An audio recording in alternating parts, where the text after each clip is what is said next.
Salut les copains, salut le forum cadrin. Salut à toi Jim, mon nouveau copain qui parle comme ça, avec l'accent, putain. Bon, voilà, je fais les courses encore, hein, comme d'hab. Donc j'ai, ça c'est les, comment ça s'appelle, les garnitures de frein euh, que j'ai commandé pour mon XJ, donc pour le pont 825. Hein. Ouais, c'est comme ça. C'est bien chelou, mais c'est comme ça. Et les autres sont exactement pareil, mais en plus usé quoi.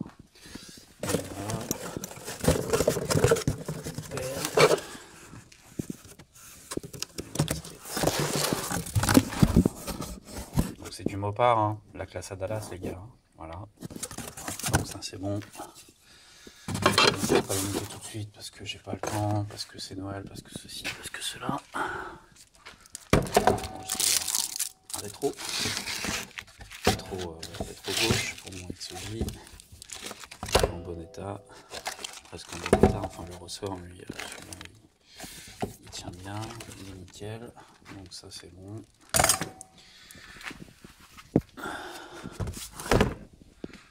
Mon huile 530 pour la vidange. Donc 530, full synthétique, Ravenol.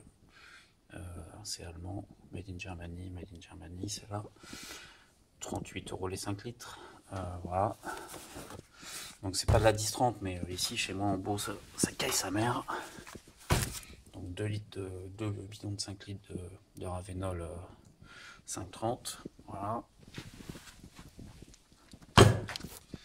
J'ai acheté 2 litres 5 de coke. Voilà. Pour me faire des bons petits rails et tout, tranquille cet hiver. Et en fait non, la coke ça serait plus cool, mais donc c'est des cristaux de soude en fait, c'est de la lessive de soude pour faire de l'électrolyse. Voilà, donc j'ai récupéré une alim 40 volts 2 ampères, donc 12 volts 2 ampères pour faire de l'électrolyse. Je vais essayer de monter un bain pour récupérer ça par exemple, au lieu de se prendre la tête à le gratter et tout. Tu mets dans l'électrolyse en 2 heures c'est bon. Et éventuellement les tambours quoi, qui sont un petit peu rouillés quoi. Vous voyez les gars, les tambours ils sont un peu rouillés quoi. Moi aussi je sais parler comme ça Jim, tu vois. Je peux le faire hein. Je peux le faire. Bon t'en es où avec ton Suzuki là? Hein? Les freins, les trucs là. C'est posé partout chez toi mais ça bouge pas beaucoup hein. Voilà. Bon, donc bon moi je vais faire la vidange de mon WJ. Et puis voilà quoi. Et puis après je vais rouler un peu parce que c'est cool quoi. Voilà. Donc j'ai filtre à huile. Je vais vous montrer comment je suis bien organisé.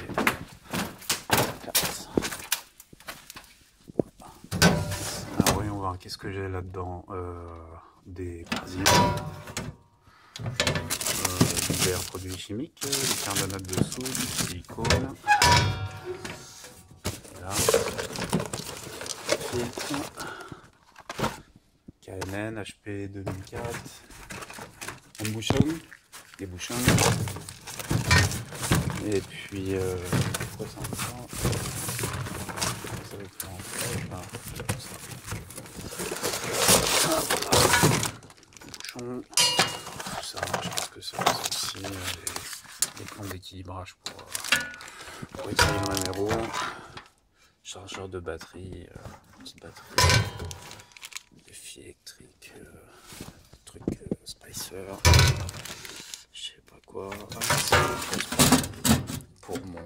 Pour ma barre de poids. Pas la barre de poids, pardon. La barre stabilisatrice, sway bar.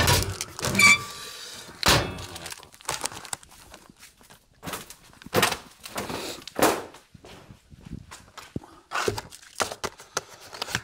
Donc les KNN ils sont bien parce que là, tu changes dessus là. T'as pas besoin de clé, tu mets la bille dessus et puis c'est bon quoi. Donc voilà, vidange, allez c'est parti. Voilà, donc filtre à huile, après 8000 km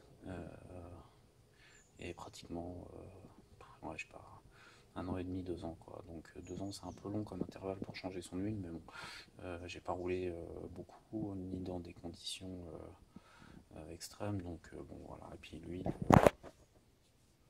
ok, elle a pas une super belle couleur, mais bon, elle a, je pense, encore garder une bonne partie de ses qualités de lubrification quoi. Parce que donc l'huile en fait, la couleur noire c'est quand ça enlève la contamination qui est dans le moteur, quoi. Donc c'est pas parce que c'est noir que c'est plus bon quoi. Par exemple dans les diesels, l'huile elle est noire au bout de 3 tours quoi, alors que dans les voitures essence c'est pas le cas. Donc voilà, ça c'est le nouveau filtre que j'ai rempli, évidemment. Donc dedans il y a pratiquement 1,5 litre, hein, c'est des bidons de 5 litres. Là je suis à 4,5, le bidon est à plat. Donc voilà, 1,5 litre d'huile dans le filtre et les premiers tours de moteur ne soient pas lubrifiés. Voilà, bon bah je vais remonter ça. Pendant ce temps-là, ça c'est cool en dessous là, je suis en train de remplir mes bassines, voilà. Donc ils sont pas mal ces petits bidons de Ravenol là, le petit bouchon, l'espèce d'agverseur là, c'est bien, ça marche plutôt pas mal, ça évite d'en foutre à côté. C'est la première fois où je fais une vidange où je passe pas plus de temps à nettoyer la merde qui est autour que de faire la vidange quoi. Voilà, donc ça s'est bien passé. Donc bah, j'ai fait le niveau, hein, j'en ai mis 5 litres, un peu plus. Donc quand tu fais la vidange, une fois que tu as rempli l'huile, bon, c'est valable pour les Jeeps, mais c'est aussi valable pour tous les autres moteurs. Donc l'huile, il y avait quand même un certain temps avant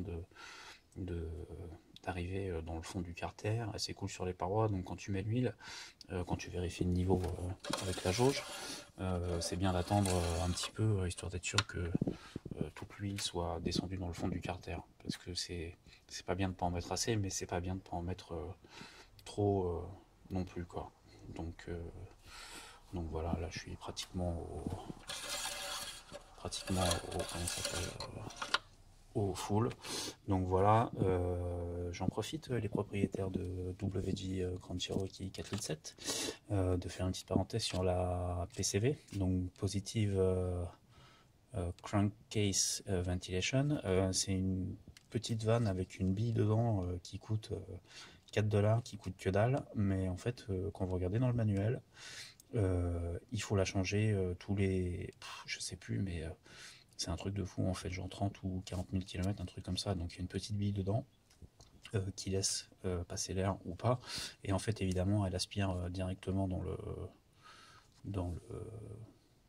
moteur, mais dans le carter du moteur, et en fait donc elle se prend des vapeurs, et cette petite bille évidemment elle a tendance à se bloquer, et en fait ça, si tu changes pas la PCV, ça peut encrasser le moteur et ça peut entraîner des dommages importants, enfin en termes de performance et tout quoi. Donc la PCV c'est un truc en plastique à quart de tour machin à changer, voilà. Donc bon, moi je vais mettre un petit tour de clé et puis on va faire chauffer ça quoi.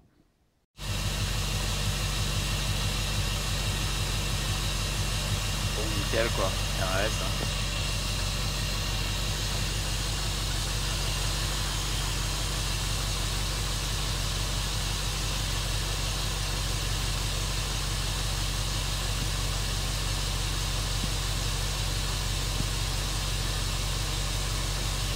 En fait, il est vachement silencieux ce moteur, surtout quand tu viens de changer d'huile.